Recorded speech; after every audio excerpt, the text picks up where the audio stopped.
Hey there, Real Estate Junkies. Before we dive into today's episode, we've got some game-changing resources to help you start buying and selling real estate on terms, the smart, creative way.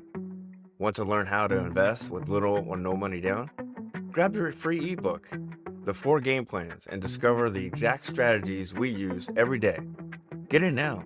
The link is in the show notes.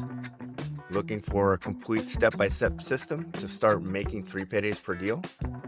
Check out the Quantum Leap System, our home study course packed with everything you need to close your first terms deal. Need a personalized strategy? Book a free one-on-one strategy session with one of our coaches. Just use coupon FREE3 at checkout. Ready to take action? Join the 3 Payday Apprentice Program and start working toward real estate success with direct mentorship. Want hands-on training with us? Spend 3 days at our In the Trenches Bootcamp, where we'll work side by side to lock in deals. And don't miss our biggest event of the year, QOS Live 2025. Connect with top investors, sharpen your skills, and take your business to the next level. Secure your spot today. All links are right below in the show notes. Click now and start building your real estate empire. Now, let's get into today's episode. Welcome back to Real Estate Junkies Coast to Coast. We have a special episode for you today. Rick and I had the pleasure of being on Chris Prefontaine's podcast, Smart Real Estate Coach podcast, and he turned the tables on us. It's his 500th episode, so we interviewed him. So here it is, and enjoy.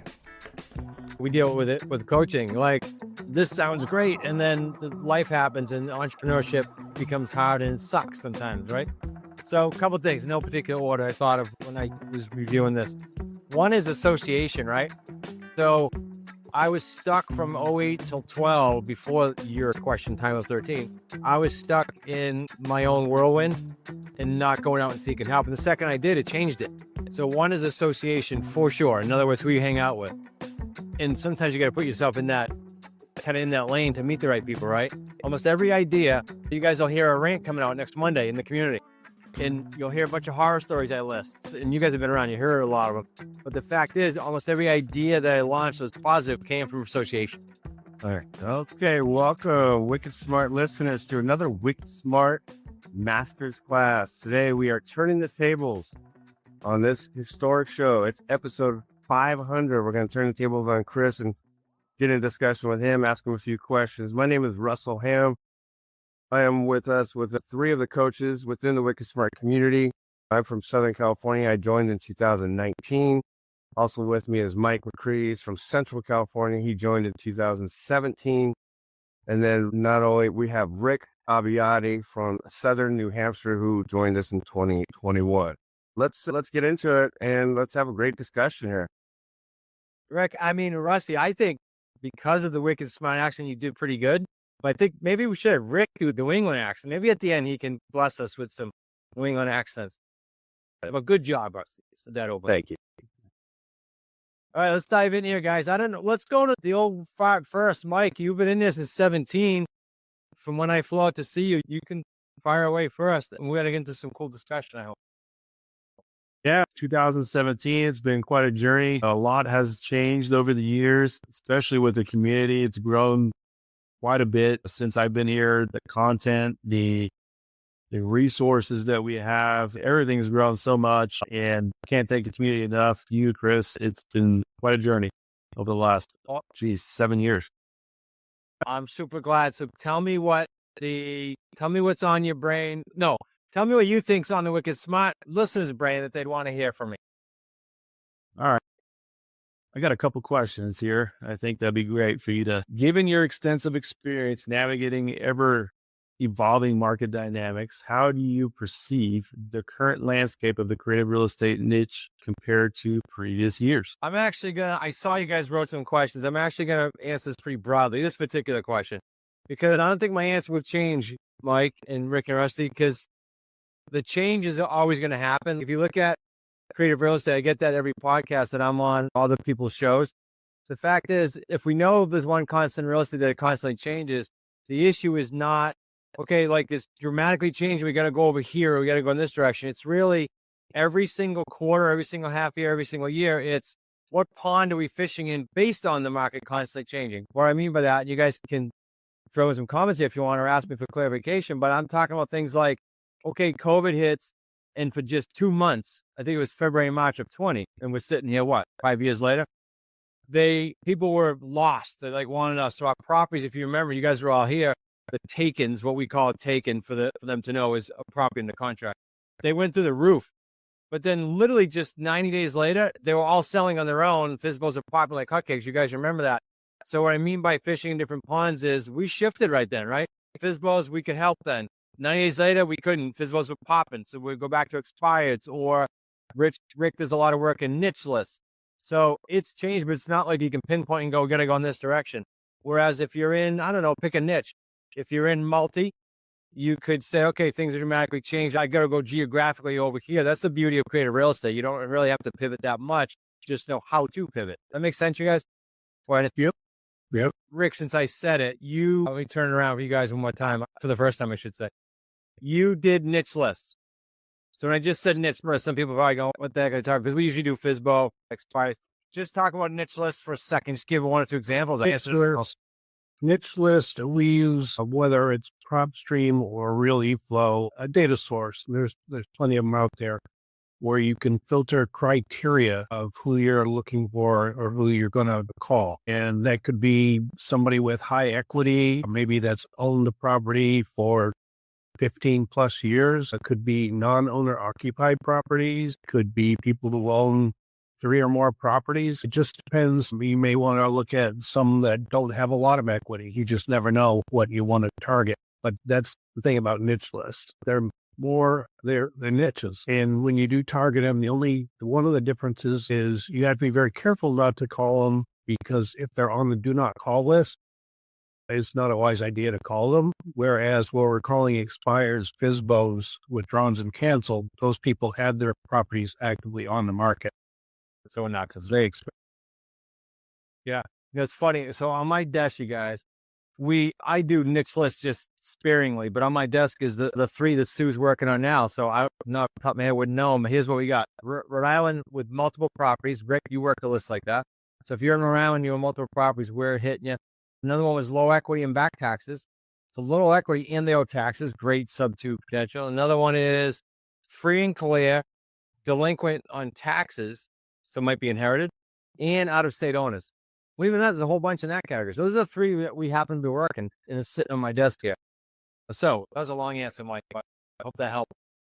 Well, that was great. All right, I got one more for you, Chris. Or this, Rusty, you want to go next? All right, let me go a little more here. Reflecting on your journey and the wealth of knowledge you've gained, if you had the opportunity to start over, what key strategies or decisions would you approach differently? Okay. So also familiar question. Let me tell you this. I wouldn't change much, to be honest with you, if I had to start over from tracking with you, because I'm a little fluffy like this. I think everything happens for a reason, right? So, okay, what happened? I wouldn't have changed it. However, if you said logistically in protocol, if I was to plot myself into your market, Mike, for example, what would I have done differently? I would hire an executive assistant day one and a VA calling for me day one. It's the only thing I would do differently. I wouldn't change what I'm doing because I love what we're doing. And I think that it lets anyone survive in any market, up, down, sideways. So I wouldn't change that. I would just change who I hire and how fast. Now, if you hear my story, people hear my story, go, well, you said you couldn't afford it back then. No, but I would have found a way. I would have dragged a partner in or found a way or got business funding with the benefit of hindsight. The other thing I would do is this, and I thought this just as I was saying it. Coaches. So I've always had coaches, you guys know that, but for the wicked smart listener to understand, the fact is I was always a solopreneur all the way till 17. So solopreneur meaning it was always me. Building houses, flipping, condominium, just me. You might have help, but there was never a team. Now, what's the constraint on that? You guys know from coaching out with students. The constraint is you're going to max out. I don't want to water down making $1 million, but you can get to $1 million by hustling more, by getting up earlier, by doing more follow-up. You can. So your lifestyle doesn't get any better, but you can get to $1 million. I really think anyone could do that with the right discipline. So the difference I would do is I would seek out other coaches for other areas that I need improvement in earlier. I didn't do it till December of 17. I found Brett Gilliland with Elite Entrepreneurs in December of 17. If I met him in 14, who knows what would have happened. That's the only thing I would have changed, because he teaches what? Scaling. Get yourself out of the business and become the CEO of your business, or stay in the pieces you love to do. That's the big difference, Mike. And I literally thought of that piece as I was answering your question the first time, saying, no, everything was fine. So I hope that helped. You guys got any questions that far away, but that's my. I've always heard you say that exact statement, right? If you were to drop me in random city in the United States, what would I do? And it's been the same, right? You'd have to hire an executive assistant and a VA to help you with calls. If you didn't have the means to do it, you figure out a way to get started at least and really propel you, give you the momentum to drive business. Yeah, it's been consistent. And That sounds like a good reality show. yeah, it would be. Hey, I got one, Chris. Yeah. We call them casualties, right? We have associates in the community that have come and gone for whatever reason. You started in 13, correct? Doing terms 13 by myself. Yep. by yourself. What was it that kept you going? Because terms it's not common. And it probably took you a while to get your feet wet and get you, I think it was 12 AOs, and then you needed money like you needed water. Yeah. What kept you going? Because not everything was all roses. And so those dips, those challenges that you had, what kept you going? Because like I said, we've had some students or some associates run into those challenges and they just stop. Yeah, what kept you going? What you describe, as you guys know, is normal, right? We deal with it with coaching. Like, this sounds great, and then life happens and entrepreneurship becomes hard and it sucks sometimes, right? So a couple of things, no particular order, I thought of when I was reviewing this. One is association, right? So I was stuck from 08 till 12 before your question time of 13. I was stuck in my own whirlwind and not going out and seeking help. And the second I did, it changed it. So one is association for sure. In other words, who you hang out with. And sometimes you got to put yourself in that lane to meet the right people, right? Almost every idea, you guys will hear a rant coming out next Monday in the community. And you'll hear a bunch of horror stories I list. And you guys have been around, you heard a lot of them. But the fact is, almost every idea that I launched was positive came from association. Almost every single one of them. So that's one thing. Second one, basic stuff that people won't grind it out and do, is watching what you say. So in my case, it was affirmations. I literally remember my first office after all the crap. I had affirmations all over the wall, just like I did when Nick was in a coma. I had affirmations all over his wall in his hospital. I just think it's really powerful what you're letting in your brain. And then health. Now, that's not the case for everyone, but for me, it's super, super cool to make sure I'm in the right health, to have the right energy to go do the business. Rusty, you said when the tough times come or whatever. Yeah, that's when you got to have the energy, because that's when it's going to beat the crap out of you. So again, these aren't in any particular order, but I think these are all super, super important. Did I miss any? Yeah. I still do it. I've been in here this week every morning around 5:30. I go in the room before I turn on any lights and I do visualization just for 2 or 3 minutes to some background music. That was super important back then, but I got to tell you, it was hard to sit in the chair back then. I remember where I was and what I was thinking. It was real hard because I'm not sure if I believed it yet.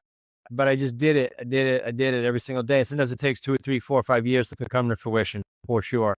So that was a biggie. 2 other things.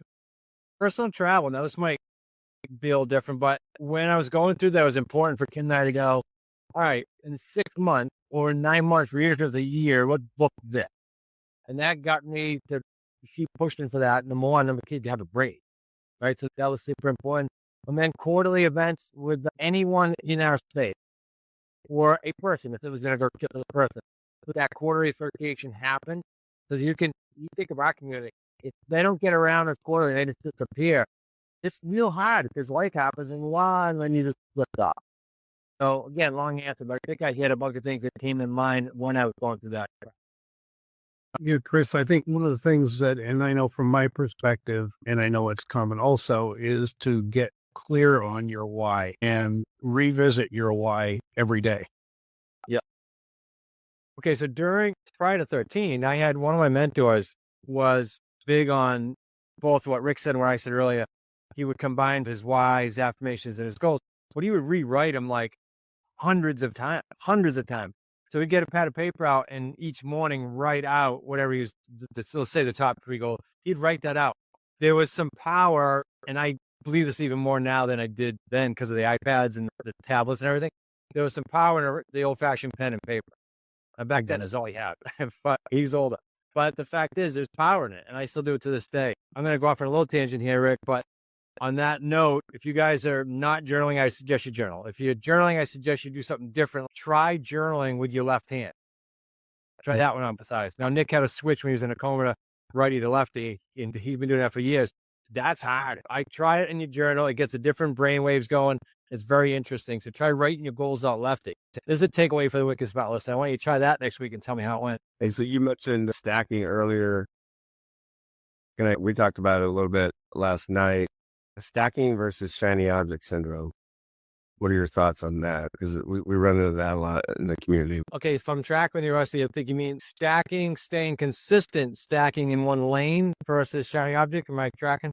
Yeah, because people will stack, but then they see the shiny object. Oh, I need to get that right now because I was told to get it. Or somebody in the community has it, so I need to get it. Or they see something like notes, or they see some other program out there and they think that they want to stack. Biggest challenge in real estate right now, I think, to your question, I think, let me summarize where I think the challenge is. The challenge is mismanaged expectations. And I think mismanaged expectations comes from all of the Wicked Smart listeners listening right now are bombarded by marketing. People who know how to market well. Okay, so they're telling them they can have the Lamborghini they rented. It's in the video that it's not even theirs. They tell them they can have the mansion and that they can get rich quick. We scream from the rooftops, you're not going to get rich quick, but this is going to be the strongest path you can take. So I think it's not easy. It's not your magic bullet answer you're looking for, but it's managing your expectations. Example, when I started in the brokerage after going through a nasty experience in the building business in the 90s, I said, well, I can, so-and-so in town is selling 100 homes a year. I can do that. This is a great example of not giving up. And so I went over, I said, can I be an intern? She said, yeah. Then I find out who her coach is. She says, here's a coach. I said, great, I hire him. So I think in my mind, this is just what our students do sometimes. I think in my mind, 100 homes, she's doing it, I can do it. I didn't ask how long it took, how sucky it was. I just said, I can do it. That was, I think it was in 95. So it took me the 5th year, I hit 100 homes. 5 years. Instead of, I went to my 2nd year and I hit 46 and I quit because she's doing more than me. I just grounded it out and stayed with my mentor. So there's 2 things. There's managing expectations, sticking it out so you can stack to your question. And then 3rd, staying with your mentor group, whatever it is for you. It doesn't have to be us. And I want to make sure we're clear on that. Yeah, we're all hanging out in the Wicked Smart community, guys, but we're not so naive to think as a Wicked Smart listener, we're the only thing. I'm just giving you my experience. There's a lot of niches, but to Rusty's question, that can be to a fault too in the industry because there's a lot of great niches.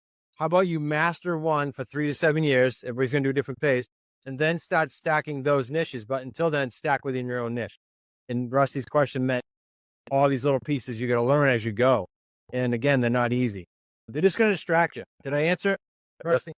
Of course. Yeah, so I've got a couple questions for you, Chris. So when you talk about the various strategies and from a financial planning perspective, what factors did you consider when deciding whether to close out a property with a payday 3 as soon as 2 or less years or pivoting to a longer term and actually financing a buyer?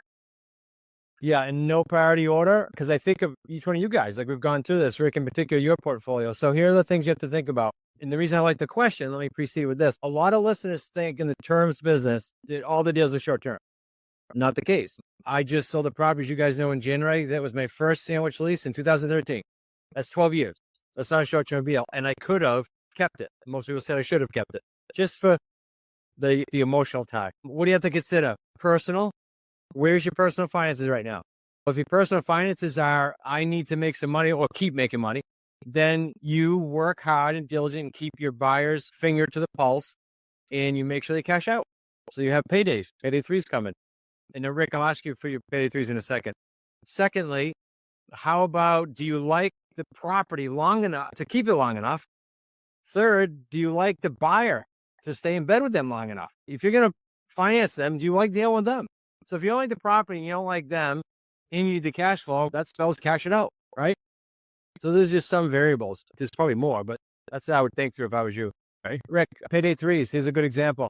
You left your job. I'm going to turn it back to you guys for a second. You left your job and you said, all right, I got to get some crank. You made a good salary, so I want to get some money going. So you've had how many payday threes in the last year and a half? 3. 3, a total of what? Those 3, just the payday threes, not the beginning. Total of the payday threes was probably close to 200K. No, I'm sorry. The total of the payday threes was about 130,000. Okay.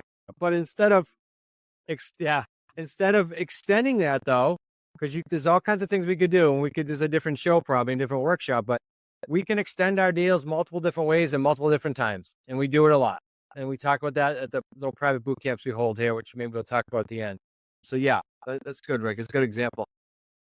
Okay, shift over to a very similar question. Throughout your journey, how did you balance the need to pay yourself against funding your business and building capital? Was there like a consistent percentage allocated for each, or did that change at various times? And if it did change, what influenced those changes? Similar answer to your last question, meaning it depends. When I first started, the very first help I needed was Nick and Sue. They're still with me, right? Hey, Nick's my son and Sue's our manager. So we had no overhead. And I was a solopreneur. I hadn't hit that, I got to grow this yet. So what did I do? At the time, Nick got 20% of all payday 1s, 2s, and 3s. Remember chatting on the whiteboard? We weren't that big. We probably had, when he came in, probably 13, 14, maybe 15 properties. So that was easy to do. There was no other overhead, essentially, except for Sue. As that changed, then we moved to, and that's just everybody do it instead of giving a seminar on it, but we moved to profits first. And to this day, I still practice profits first inside the smart real estate coach companies. In fact, whenever we do it the most diligent, that's when we're the most successful. And we get offered for a couple of years and we felt it. We're like, oh, that sucks. That's not how it's supposed to run. So it's very important. Profits first. If you look it up, Mike Michalowicz, who's been on our podcast as well. There's now profits first for real estate investors too, which is, gosh, you guys remember his name? David Richter? Maybe. It sounds familiar. Up on Amazon, guys. Profits first, Mike Michalowicz, and profits first for real estate investors. And I think it's Dave Richter, but it'll come up. That's the short answer. And that depends. Remember I said depends, because if you say there's 2 different types of companies and you can run your business either way and there's no wrong answer. Style. Hey, I'm just going to pull the cash out. At the very beginning, I just pulled the cash out. I needed it. I was in a 900 square foot apartment. Even if I wasn't, if I wanted to just pull the cash out, do what I want to do, it's my priority. It's my money. Or I got to dump some back in. If you're going to do that and grow, profits first. Yep. Okay. Yeah. And I probably use the profits first as well. Nice. All it is buckets, right? I call it buckets, but literally on a weekly basis, the money comes in. We allocate percentages to 4 different buckets. Boom. You might have more, you might have less, but it's very organized when you do it that way. Rusty, you let Rick ask 2 in a row, so where was us? Yeah, let's continue with that. So Rick and I did last time, we talked about the 4 quadrants of owner finance, and that's your favorite. Describe why that's your Favorite strategy?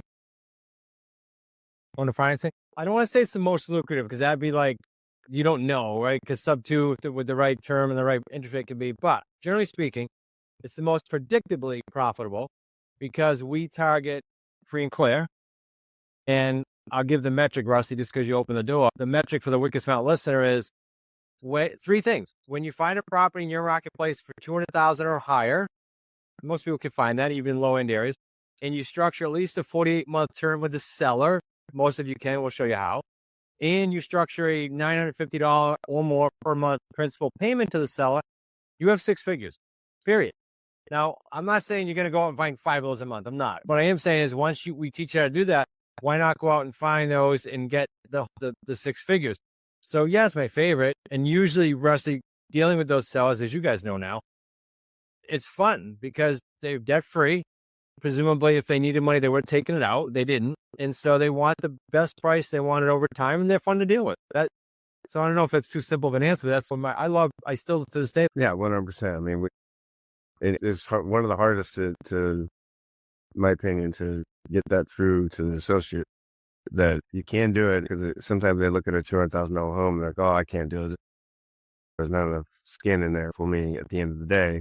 But if you structure it right, just like you said, and it's a win-win for the seller, right? Because that's our ultimate goal, is to have them get what they want money-wise, and then we can structure it where we can benefit as well, right? Yeah, I think that's one of the hardest ones with the associates. Sometimes they can't wrap their head around, but when they do, It's funny you said that. Last night, I was talking to one of the President Club members, and she said, I didn't know if I should even bring you guys this deal. And I said, why? She said, it's free and clear, and I'm going to sell it for 85 grand. It seems way too small. I said, I had a deal. I don't know if you guys remember this. There's a deal in West Virginia.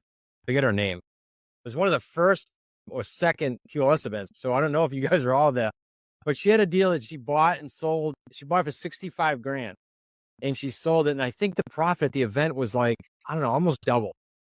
I know it's going to not make sense to the listener, but trust me, on owner financing with principal pay down, no interest, it's remarkable what you can create if you have the right term. So that was just last night, Rusty, that came up. Coincidental to your question. What else, guys? What's on your mind? You guys got me in the hot seat. I got it. That's it. I'm good with it. That's it. I'll tell you guys what, you made me think of something else, Rusty, that Mike, I think, asked, what would you change? I think that'd be one of them, owning more property.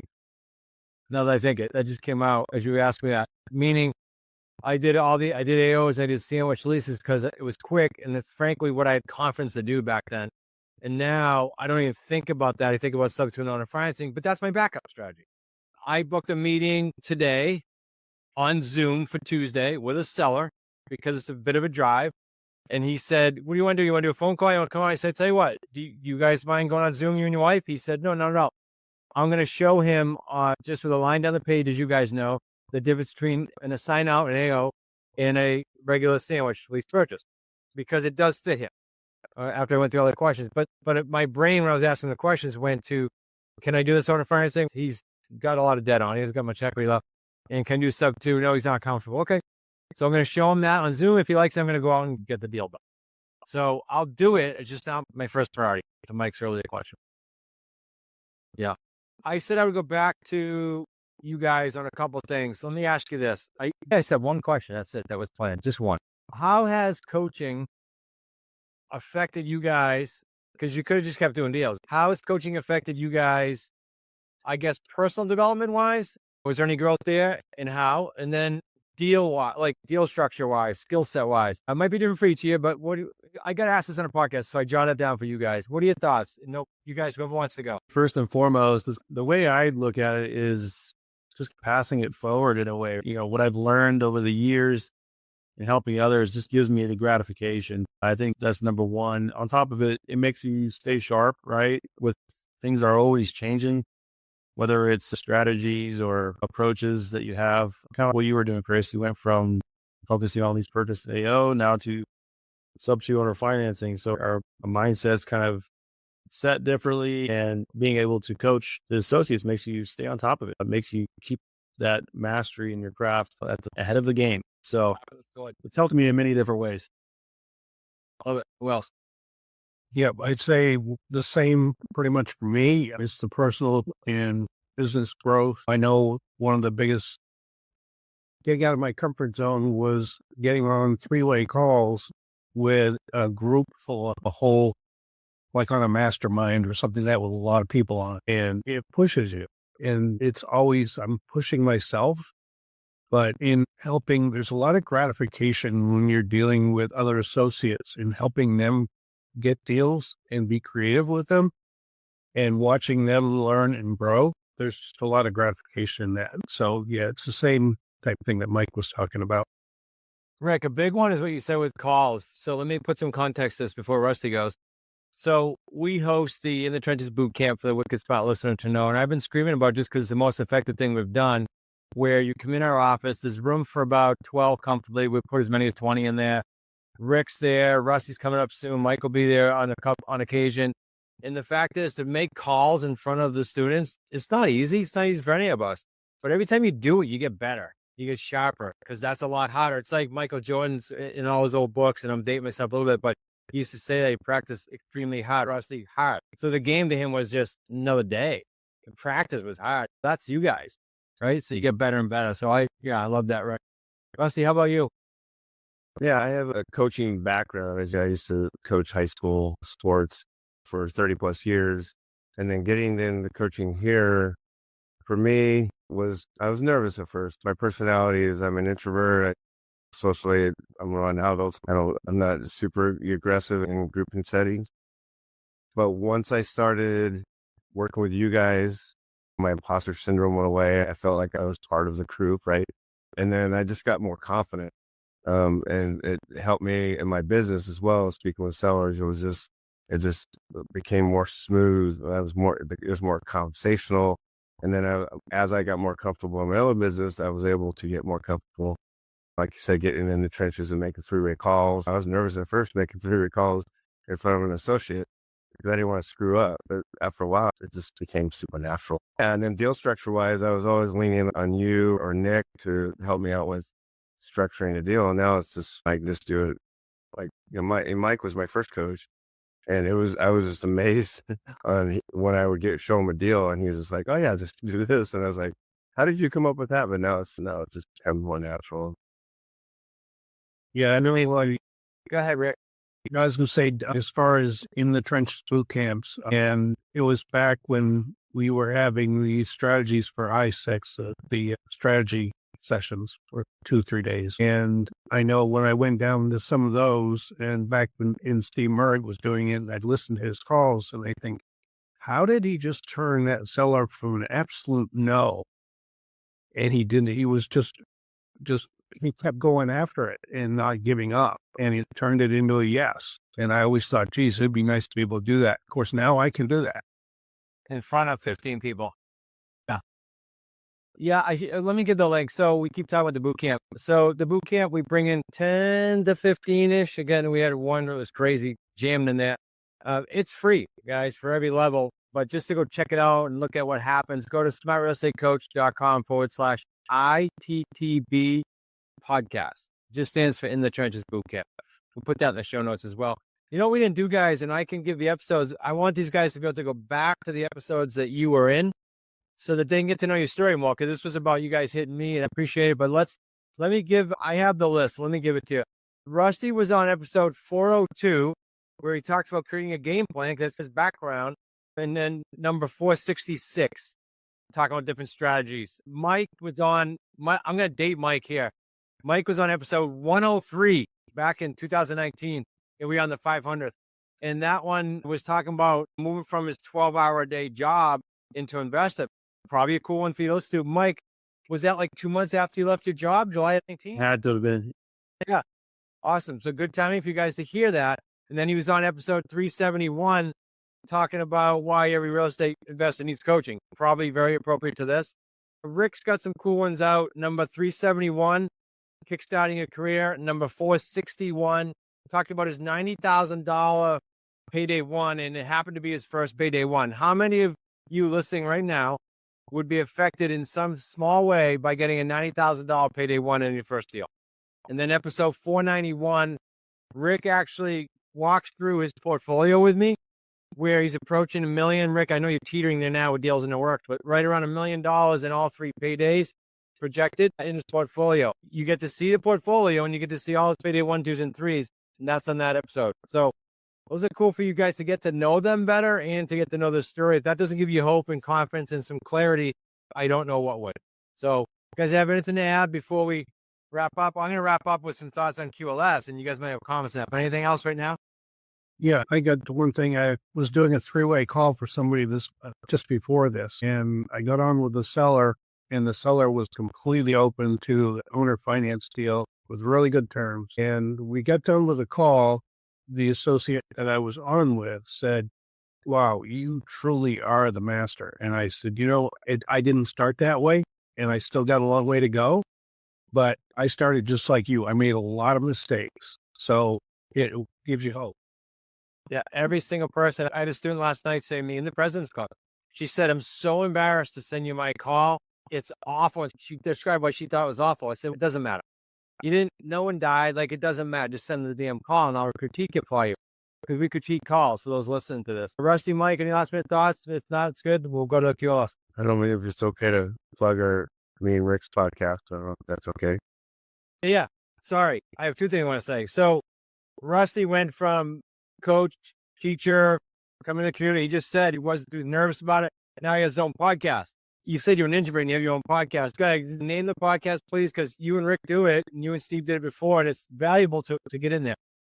Yeah, it's called Real Estate Junkies Coast to Coast. Obviously, because I'm on the West Coast, Rick's on the East Coast. We're on our 42nd episode. And we just do we do the 4 game plans. We start out with a warm up, which is mindset, skill set, system. So we touch on one of those things in the beginning. Then we work on the 4 game plans, which is an lease purchase, owner financing, sub 2, and the AO. And then we have a cool down, and we just leave that open for discussion. Lately we've been talking about the end of the trenches boot camp. It tends to be every time we do an episode, there's an end of trenches boot camp that week. So we touch it up. Nice. So like real stories and stuff like that. Yep. That's awesome. So on any podcast platform, Real Estate Junkies, coast to coast. They can find it. Awesome. You guys, that's a writer downer and subscribe. I've had people in the community say to me, oh, wow, that's awesome, because they're talking about stuff they've gone through and lived, and it's real. Talk about it in the trenches. It's perfect. I have a thought on the QLS live event, you guys. We've all been to a whole bunch of them. I was thinking this morning when I knew we were going to be talking, and we'll wrap up. QLS Live 25 is in Boston again, like last year. It's October 7, 8 or 6, 7, whatever that Monday, Tuesday is. I think it's 7, 8. It's the 10th year. So here's what I was thinking about. I was thinking, man, what if someone came to me in 1991 after I got fired from my father's company, or 1995 after I went through an involuntary bankruptcy of my building company, or 2008 after the crash. And they said, hey, I've got 10 years experience doing exactly what you're about to do, or exactly what you just went through, and I'm happy to help you do it. I've got 33 years, but the fact is we're going through our 10th event, and we're going to bring 10 years of in the trenches experience, and a lot of it's not going to be nice. It's going to be ugly. So that's how you learn, right? Success is a shitty teacher. Rick, I just said this last week when we were together in the boot camp. It's a shitty teacher. How you learn is from all the experience and all the roadblocks, and speed bumps. How about we help you avoid some of them, and you learn from us? So that's what's going on this year, the 10th annual in Boston, or QLSlive.com for more